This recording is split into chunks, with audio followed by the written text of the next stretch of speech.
Olá, como vai? Tudo bem? Hoje eu quero falar com você a respeito da maravilhosa graça de Deus.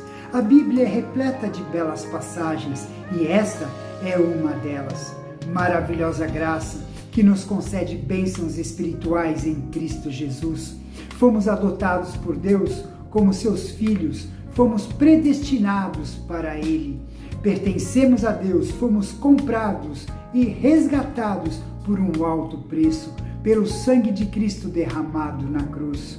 Somos herdeiros de todas as suas promessas, conforme o seu propósito. E como podemos ter certeza de tudo isso? O Espírito Santo de Deus é a garantia da nossa herança.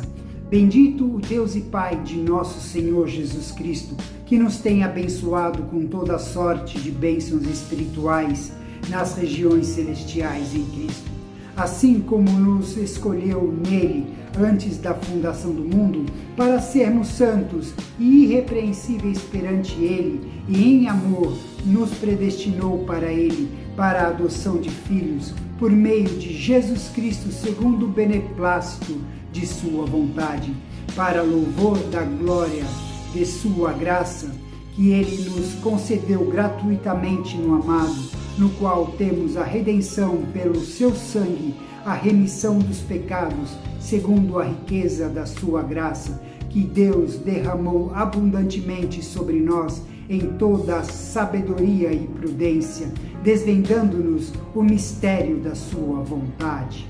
Segundo o beneplácito que propusera em Cristo, de fazer convergir nele, na dispensação da plenitude dos tempos, todas as coisas, tanto as do céu como as da terra, nele, digo, no qual fomos também feito herança, predestinados segundo o propósito daquele que faz todas as coisas conforme o conselho da sua vontade, a fim de sermos para louvor da sua glória, nós, os que de antemão esperamos em Cristo, em quem também vós, depois de ouvirdes a palavra da verdade, o evangelho da vossa salvação, tendo nele também crido, fostes selados com o Espírito Santo da promessa, o qual é o penhor da nossa herança, até o resgate da sua propriedade, em louvor da sua glória. Não há ordem predeterminada na enumeração das bênçãos. A contemplação de uma leva naturalmente à seguinte: eleição já no princípio, filiação por adoção, redenção, que significa perdão, percepção dentro do propósito de Deus, propósito que a tudo abrange, o privilégio de se tornarem seu povo, e o selo do Espírito Santo, que é o penhor da herança final. 3 linhas de pensamento permeiam esta grande doxologia. Primeiro, de eternidade a eternidade. Deus opera todas as coisas de acordo com o seu plano perfeito. Toda a história, todos os jovens, tudo o que existe no céu e na terra estão incluídos no seu propósito. Segundo, tal propósito é cumprido em Cristo e, portanto, cada bênção concedida aos homens encontra-se nele. Terceiro, com relação aos homens, seu alvo é bem prático, que eles sejam para louvor da sua glória. No Novo Testamento, a palavra bendito é usada somente com referências a Deus. Só Ele é digno de ser bendito. Os homens são benditos quando recebem suas bênçãos. Deus é bendito quando é louvado por tudo o que gratuitamente confere ao homem e ao seu mundo. Acima de tudo é bendito como o Deus e Pai de nosso Senhor Jesus Cristo, pois Ele nos é revelado supremamente através de Cristo, que, como Filho, é a imagem perfeita do Pai. Nesta epístola, fala que Cristo está exaltado para estar nos lugares celestiais. A sabedoria está sendo dada a conhecer aos principados e potestades nos lugares celestiais, na esfera do conflito espiritual contra as forças do mal. A passagem fala também dos cristãos, como tendo sido ressurretos e feitos para assentar nos lugares celestiais em Cristo Jesus. Suas vidas estão erguidas acima das coisas passageiras. Estão no mundo, mas também no céu, pois não são limitadas pelas coisas materiais que se dissipam. O propósito de Deus é apresentado não como sendo desta terra, mas do céu, pelo fato de que já existia antes da fundação do mundo. Eleição, tal como fala Calvino, é o fundamento e a primeira causa de todas as bênçãos. Essa doutrina da eleição ou predestinação não é levada como um assunto de controvérsia ou especulação. Envolve um paradoxo que no Novo Testamento não procura resolver e que nossas mentes finitas não podem compreender em sua profundidade. O cristão necessita perceber que sua fé descansa completamente sobre a obra de Deus e não sobre um fundamento inseguro de qualquer coisa que se encontre em si mesma. Tudo é trabalho do Senhor, de acordo com o seu plano, um plano que existe antes da fundação do mundo. Eleição não é apenas para a salvação, mas para a santidade de vida. Os cristãos foram predestinados para serem conforme a imagem de seu Filho. O objetivo e o alvo da vida cristã é, portanto, a perfeita santidade, que é expressa em seu aspecto positivo como dedicação na vida, e negativamente como a possibilidade de livrar-se de todo erro. Cristo a si mesmo se ofereceu moral e espiritualmente sem mácula a Deus. A vida do cristão também deve ser sem mácula, não apenas de acordo com os padrões humanos, mas também perante Deus, o qual é testemunha de tudo o que um homem faz, pensa e diz. Ele nos predestinou em amor para sermos seus filhos. O contexto leva a crer que a ideia do autor é de que santidade de vida somente é perfeita em amor e através dele.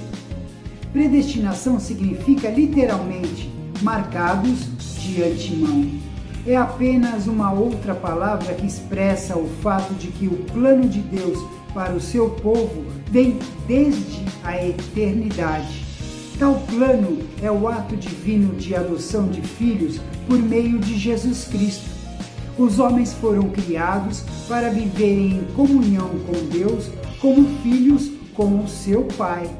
Pelo pecado, o privilégio se perdeu, mas pela graça de Cristo, através dele, a restauração, a filiação se tornou possível. A posição de filho adotado deve a sua posição à graça e não ao direito.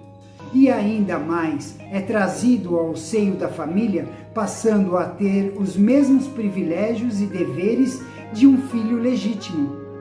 O que Deus fez foi segundo o beneplácito de sua vontade. Ambas as expressões falam aqui do seu propósito e do seu amor soberano.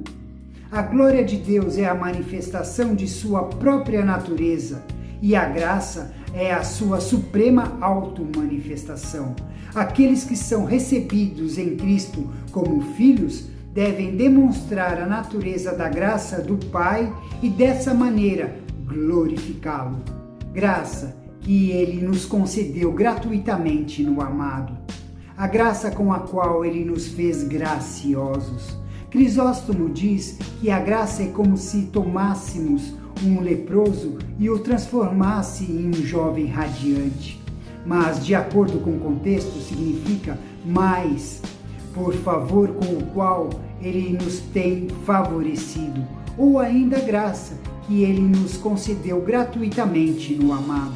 O que se tem em mente é a graça objetiva de Deus, por favor imerecido de Deus para conosco, mais do que qualquer virtude que possamos receber. Isso se dá em Cristo, que é o amado. Essa expressão, o amado, também foi usada para Israel e dessa forma veio a ser usada como o título do maior representante de Israel, o Messias. Filho do seu amor, que podemos dizer? Cristo habita para sempre no amor infinito de Deus. E como estamos em Cristo, o amor de Deus para com Cristo está em nós de uma maneira maravilhosa. Uma vez que ser redimido é a necessidade básica que o homem tem da graça de Deus, a bênção da redenção segue-se à graça restauradora. Tal redenção encontra-se em Cristo, não apenas através dele, mas por homens vindos a viver nele. A ideia fundamental da redenção é tomar livre uma coisa ou pessoa que se torna propriedade de outrem. Às vezes, tanto no Antigo como no Novo Testamento, não há menção explícita quanto ao preço pago pela redenção. E a palavra possui tão apenas o sentido básico de soltura. Mas a mente de Paulo frequentemente se ocupava muito da ideia de redenção a um preço altíssimo. Em inúmeras passagens do Novo Testamento, essa ideia está obviamente presente. No caso da Páscoa, a redenção do povo estava associada a um sacrifício. Entretanto, o objetivo básico da maioria dos antigos sacrifícios era lançar fora o pecado. Estava profundamente arraigado na mentalidade do povo o fato de que o pecado não podia ser facilmente posto de lado. O pecado requeria sacrifício. Sem derramamento de sangue não há remissão. Cristo satisfez a necessidade que estava patente em todo o sistema de sacrifício do Antigo Testamento. Sua morte significa que houve derramamento de sangue como sacrifício pelo pecado. E muito também pode ser descrito em termos de derrota ao pecado, que tem como consequência o homem libertar-se de sua escravidão. O sacrifício, desta maneira, é o meio de redenção e é a remissão dos pecados. O pecado implica em escravidão da mente, vontade e membros, ao passo que a remissão é liberdade, o que quer dizer a soltura de uma pessoa ou algo que a prendia. Paulo diz que essa remissão e perdão ocorre segundo a riqueza da sua graça, graça que está além de qualquer bem terreno. Por 6 vezes o apóstolo fala nesta carta das riquezas de Deus reveladas e acessíveis ao homem, da riqueza da sua graça, da sua misericórdia, da sua glória.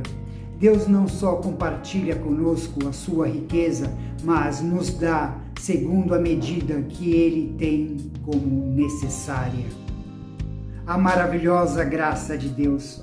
O tema que estamos estudando, vou concluir com a sua segunda parte no nosso próximo vídeo, onde continuo a mensagem até a sua conclusão. Vou ficando por aqui, encontro você na segunda parte desse vídeo, a maravilhosa graça de Deus. Continue assistindo. Até lá!